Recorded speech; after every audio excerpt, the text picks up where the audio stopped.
ਸੁਬਾਹ ਦੀ ਲਾਈਟ ਬੰਦ ਹੈ ਤੇ ਅਸੀਂ ਜਨਾਬ ਪਸੀਨੇ ਨਾਲ ਮਰ ਚਲੇ, ਘਰ ਔਰਤਾਂ ਉਬਲ ਚਲੀਆਂ। ਕੁਝ ਲੋਕਾਂ ਨੇ ਵਿਚਾਰਿਆਂ ਨੇ ਰੋਜ਼ੇ ਰੱਖੇ ਨੇ, ਉਹਨਾਂ ਦਾ ਜਨਾਬ ਬੁਰਾ ਹਾਲ। ਲਾਈਟ ਤੇ ਪੱਖਾ, ਬਸ ਇਹ ਤਿੰਨ ਚੀਜ਼ਾਂ ਜਨਾਬ ਅਸੀਂ ਚਲਾਉਣੇ ਹੁੰਦੇ, ਨਾ ਫਰਿੱਜ, ਨਾ ਲੈਣੀ, ਨਾ ਦੇਣੀ। ਠੀਕ ਹੈ। ਤੇ ਬਿੱਲ ਜਨਾਬ ਆਵਾਮ ਨੂੰ ਆਉਂਦੇ ਨੇ ਇੰਨੇ ਕਰਕੇ ਹੱਦ ਹੀ ਮੁੱਕ ਚਲੀ ਹੈ। ਇੰਨਾ ਬਿੱਲ ਨਹੀਂ ਜਿੰਨੇ ਸਾਡੇ ਤੇ ਟੈਕਸ ਦੀ ਜਿਹੜੀ ਹੈ ਨਾ ਉਹ ਬਰਮਾਰ ਵੱਜ ਚਲੀ ਹੈ। ਤੇ ਤੁਹਾਡੀ ਮਿਹਰਬਾਨੀ ਹੈ ਸਾਈਂ ਵਜ਼ੀਰ ਆਲਾ ਸਾਹਿਬ, ਮਰੀਮ ਬੀਬੀ ਸਾਹਿਬਾ, ਕਿ ਆਵਾਮ ਦੀ ਹਾਲਤ ਦੇ ਉੱਤੇ ਰਹਿਮ ਖਾਓ ਤੇ ਆਵਾਮ ਨੂੰ ਜਿਹੜਾ ਨਾ ਰਿਲੀਫ ਦੇਵੋ। ਜਿਹੜਾ ਵਾਅਦਾ ਕੀਤਾ ਸੀ ਜੇ ਨਾ 300 ਯੂਨਿਟ ਫ੍ਰੀ ਦੇਣ ਦਾ, ਉਹਨੂੰ ਅਮਲੇ ਜਾਮਾ ਪਹਿਨਾਓ। ਅੱਜ ਦੀ 10 ਮੁਹਰਮ ਦਾ ਦਿਨ ਹੈ ਤੇ ਗਰਮੀ ਦੀ ਜਿਹੜੀ ਸ਼ਿੱਦਤ ਹੈ ਉਹ ਬਹੁਤ ਜ਼ਿਆਦਾ ਹੈ।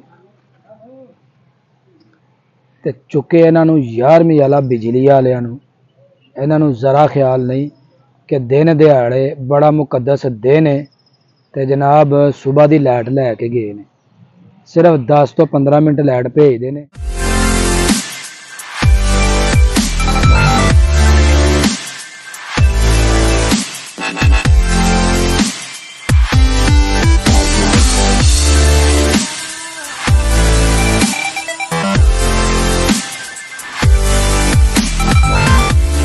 अस्सलाम वालेकुम जी, की हाल चाल है वीरो दोस्तों, ठीक हो?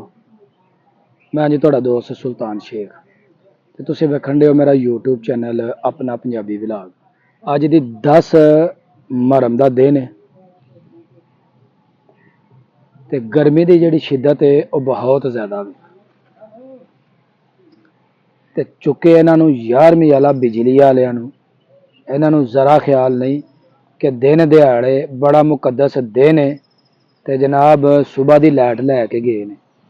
सिर्फ 10 ਤੋਂ 15 मिनट लाइट भेजते हैं तो 2-2 3-3 घंटे ਜਿਹੜੇ लगातार लाइट है ना वो गायब रहती है। इन्ना कर गंदा तरीन सिस्टम है लाइट का कि जनाब असी दस ही नहीं सकते।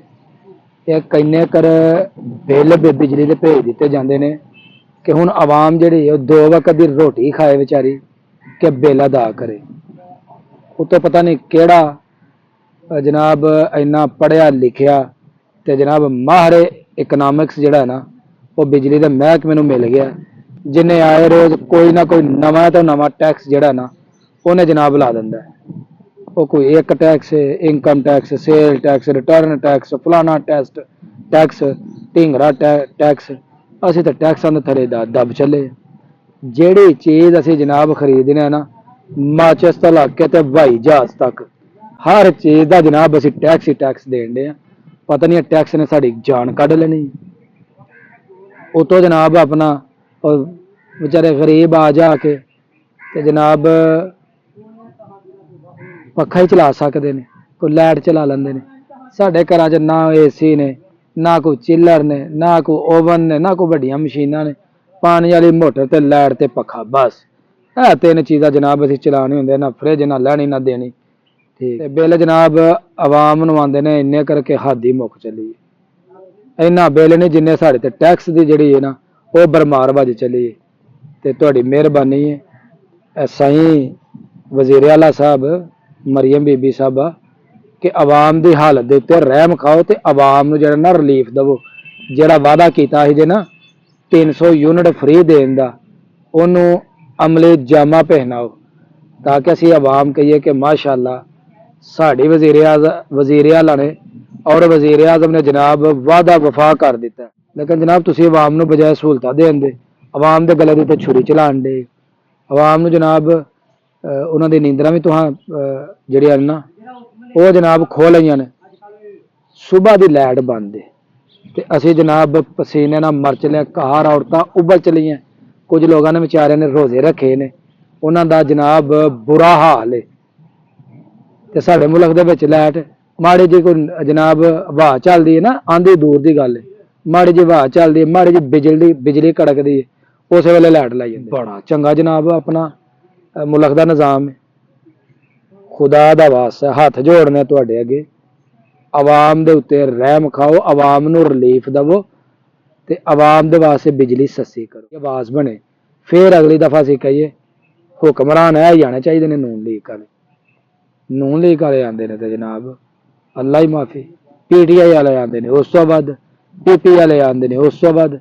ਅਸੀਂ ਕਿਹਦਾ ਨਾਂ ਲਈਏ? ਅਸੀਂ ਐਸੀ ਉਮੀਦ ਤੇ ਹਰ ਵੇਲੇ ਰਹਿੰਦੇ ਹਾਂ ਕਿ ਹੋ ਸਕਦਾ ਜਿਹੜੀ ਅਗਲੀ ਹੁਕੂਮਤ ਆਏਗੀ ਉਹ ਸਾਡਾ ਕੁਝ ਖਿਆਲ ਕਰੇਗੀ। ਅਗਲੀ ਹੁਕੂਮਤ ਜਨਾਬ ਨਾਅਰੇ ਬੜੇ ਲਾਉਂਦੇ ਨੇ, ਮੁਲਕ ਦੇ ਵਿੱਚ ਦੁੱਧ ਦੀਆਂ ਨਹਿਰਾਂ ਵਹਾ ਦਾਂਗੇ, ਸ਼ਹਿਦ ਦੀਆਂ ਨਹਿਰਾਂ ਵਹਾ ਦਾਂਗੇ, ਲਾਈਟ ਦਾ ਮਸਲਾ ਹੱਲ ਕਰ ਦਾਂਗੇ, ਗਰੀਬਾਂ ਨੂੰ ਫ੍ਰੀ ਬਿਜਲੀ ਦੇਵਾਂਗੇ, ਫ੍ਰੀ ਸੋਲਰ ਪੈਨਲ ਦਾਂਗੇ। ਤੇ ਜਦੋਂ ਇਕਤਦਾਰ ਚ ਆਉਂਦੇ ਨੇ ਉਹ ਜਨਾਬ ਕਹਿੰਦੇ ਨੇ ਅਸੀਂ ਗੱਲ ਕੀਤੀ ਫਾਹ ਪਾਣਾ ਹੁਣ, ਤੇ ਉਹ ਫਾਹ ਸਾਨੂੰ ਪਾਈ ਰੱਖਦੇ ਨੇ। ਅੱਲਾ ਦਾ ਵਾਸਤਾ ਹੈ, ਆਵਾਮ ਨਾਲ ਜਿਹੜੇ ਵਾਅਦੇ ਕੀਤੇ ਜੇ ਨਾ ਉਹਨਾਂ ਨੂੰ ਇੱਕ ਵਾਰੀ ਵਫਾ ਕਰ ਦੇਵੋ। ਆਵਾਮ ਤੁਹਾਡਾ ਨਾਂ ਲੈਂਦੀ, ਜਿਹੜੀ ਗੱਲ ਕਰਦੇ ਹੋ ਤੇ ਕਾਇਮ ਰਿਹਾ ਕਰੋ, ਤਾਂ ਕਿ ਆਵਾਮ ਨੂੰ ਵੀ ਜਨਾਬ ਇਸ ਚੀਜ਼ ਦਾ ਅਹਿਸਾਸ ਹੋਏ ਵੀ ਸਾਡੇ ਹੁਕਮਰਾਨ ਬੜੇ ਅੱਛੇ ਨੇ। ਉਮੀਦ ਕਰਾਂਗਾ ਜੀ ਸਾਡੀ ਅੱਜ ਦੀ ਵੀਡੀਓ ਤੁਹਾਨੂੰ ਲੱਗੀ ਹੋਏਗੀ ਚੰਗੀ। ਅਗਰ ਵੀਡੀਓ ਚੰਗੀ ਲੱਗੀ ਹੋਏ ਤੇ ਵੀਡੀਓ ਨੂੰ ਇੱਕ ਲਾਈਕ ਕਰ ਦੇਣਾ, ਵੀਡੀਓ ਨੂੰ ਜ਼ਿਆਦਾ ਤੋਂ ਜ਼ਿਆਦਾ ਸ਼ੇਅਰ ਕਰਨਾ, ਤੇ ਜਿਹੜੇ ਦੋਸਤ ਮੇਰੇ ਚੈਨਲ ਤੇ ਨਵੇਂ ਨੇ ਉਹ ਜਲਦੀ ਜਲਦੀ ਮੇਰੇ ਚੈਨਲ ਨੂੰ ਸਬਸਕ੍ਰਾਈਬ ਕਰਕੇ ਤੇ ਮੈਨੂੰ ਬਣਾ ਲਓ ਆਪਣਾ ਦੋਸਤ। ਇਹਨਾਂ ਲਫ਼ਜ਼ਾਂ ਦੇ ਨਾਲ ਮੈਨੂੰ ਦਿਓ ਇਜਾਜ਼ਤ। ਹਮੇਸ਼ਾ ਖੁਸ਼ ਰਹੋ, ਆਬਾਦ ਰਹੋ। ਅੱਲਾ ਹਾਫਿਜ਼।